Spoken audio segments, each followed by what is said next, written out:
আমাদের কাছে একটা সিক্রেট ইনফরমেশন ছিল কি এখন তো ড্রাই বলে পুরো ঘোষণা করা হয়েছে ডিএম স্যার তরফ থেকে। তো আমরা ওটা এনশিওর করার জন্য ঠিকভাবে সব দিকে আমাদের নজরদারি আছে এবং ইনফরমেশন ছিল কি দোকানে এফএল কিছু অবৈধ মাল বিক্রি করা হয়, তাই রেড করলাম। দোকানের মালিককে পেলাম না, কিন্তু বাকি সিজ করা হয়েছে। তো বিষয়টাকে কেন্দ্র করে বলবো, লেখা মানে বইয়ে থাকার বাস্তবের মধ্যে অনেক মানে ডিফারেন্স আছে। তো বইয়ের কথা তো সে মানে না, বই পড়ে তো অনেকেই বইয়ে তো কখনো লেখা হয় না যে উল্টা কাজ করার জন্য, কিন্তু ম্যাক্সিমাম তো বই পড়ে শিক্ষিতরা উল্টা কাজই করছে। আমি ওর নামটা কি দেবনাথ, 1 মিনিট আমি বলছি। ওর নাম বিকাশ দেবনাথ। কোথায় রেড করেছেন? আর আমরা একটা প্রসিকিউশন রিপোর্ট পাঠাবো কোর্টে। ও সমন আসবে।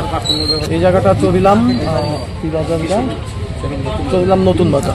তো মানে প্রচেষ্টা চলবে কি মানে নেশামুক্ত রাখার জন্য, যাতে দুর্গাপূজাটা মানে ঠিকভাবে, যারা এখন উঠতি বয়সের ছেলে মেয়েরা আছে তারা মদ থেকে বিরত থাকার জন্য, কারণ ওটা থেকে অ্যাক্সিডেন্ট হয়, প্লাস অন্যান্য এলো সিচুয়েশনগুলো অ্যারাইজ করে, যেটি আমাদের পুলিশ ইভেন সব প্রশাসনিক যারা দায়িত্বে আছেন, মানে যারা ভালো মানুষ পুজোতে যাচ্ছে